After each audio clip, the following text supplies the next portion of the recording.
एक लड़का होता है मुजफ्फरनगर के एक गांव में का रहने वाला। उसकी शादी नहीं हो रही होती है तो बहुत परेशान रहता है कि किसी तरीके से मेरी शादी हो जाती तो बहुत अच्छा रहता, क्योंकि वो अपनी शादी का बहुत दिनों से इंतजार कर रहा होता है।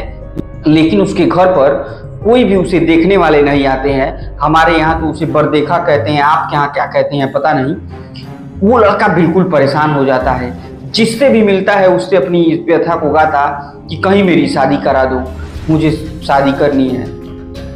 अब वो इतने जगह इन बातों को बोल चुका होता है कि उसे पता नहीं होता है कि उसके ये बातें बोलना कहीं उसके लिए बाद में समस्या ना खड़ी करती, और ठीक होता भी यही है। जैसे ही वो हर जगह इन बातों का चर्चा करता है, तभी अचानक से एक व्यक्ति आता है और वो कहता है कि मैं तुम्हारी शादी करा दूंगा।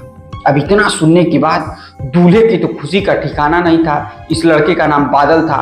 बादल की कोई खुशी का ठिकाना नहीं था। ये सोचा कि बस जीवन का सबसे बड़ा जो सुख है शादी ही है, और आज तो मेरी शादी होके रहेगी। लेकिन उसे नहीं पता था कि ये शादी तो उसकी जरूर होगी, लेकिन उसके बाद जो होगा उसकी वो कल्पना भी नहीं कर सकता है, और उसकी जिंदगी हमेशा हमेशा के लिए बर्बाद होके रह जाएगी।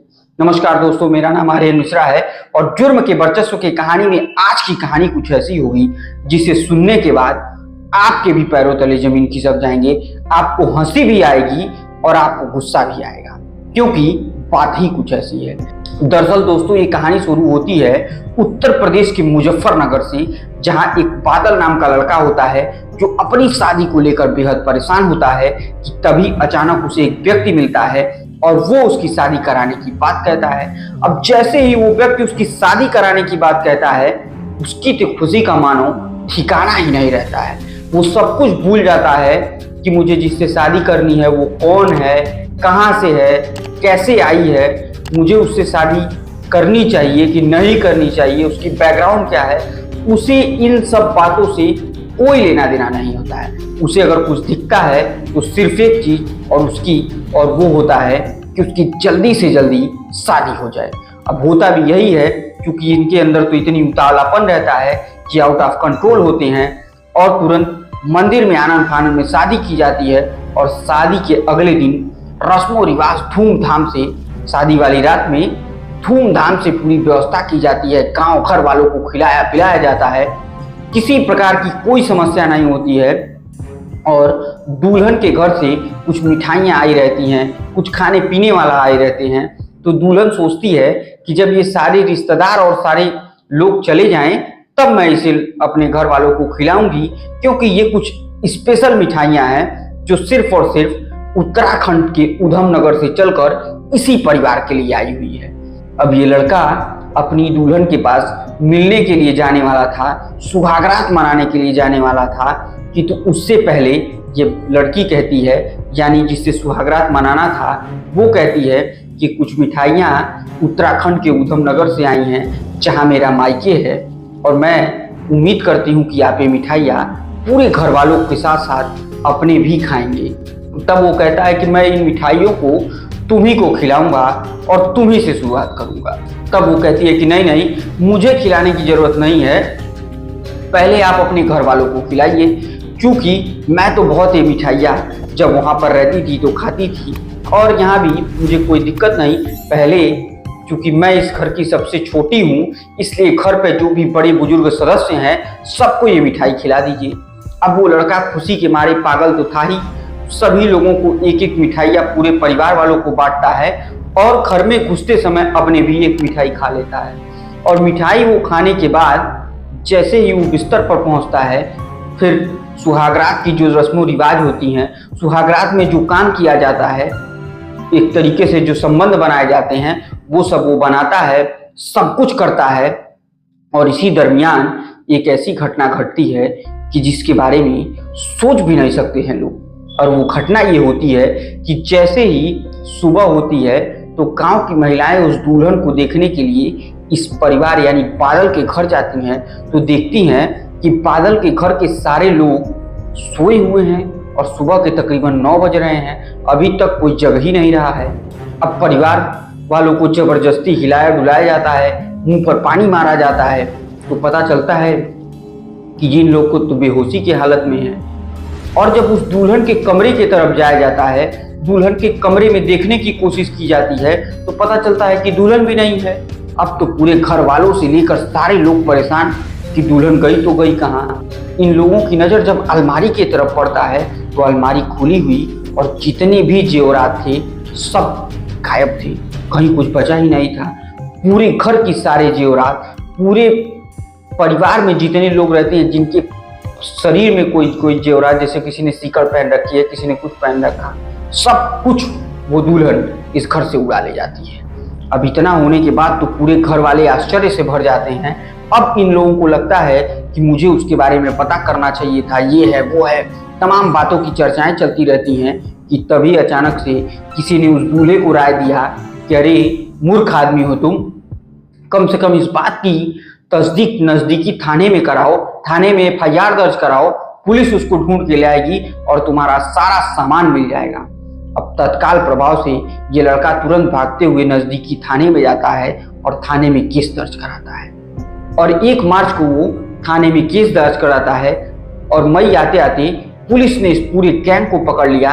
इस गैंग में 5 और लोग होते हैं, 5 लोग और 1 महिला होती है। और इसने ऐसा नहीं कि सिर्फ एक ही जगह शादी की थी, इसने कई लोगों से शादियां की थी और हर लोगों को ठग कर ये भाग जाया करती थी। लेकिन अभी तो असली कहानी तब बाकी थी जब ये महिला गिरफ्तार होती है। और किसी भी गिरफ्तार होने के बाद अपराधी को जेल में डालने से पहले एक महत्वपूर्ण काम जो किया जाता है वो ये होता है कि उसका पूरा मेडिकल चेकअप कराया जाता है कि हो सकता है इससे कोई बीमारी ना हो और ये जेल में जाए और वहां पर उसकी मौत हो जाए, तो वो जिम्मेदारी जेल प्रशासन की हो जाएगी।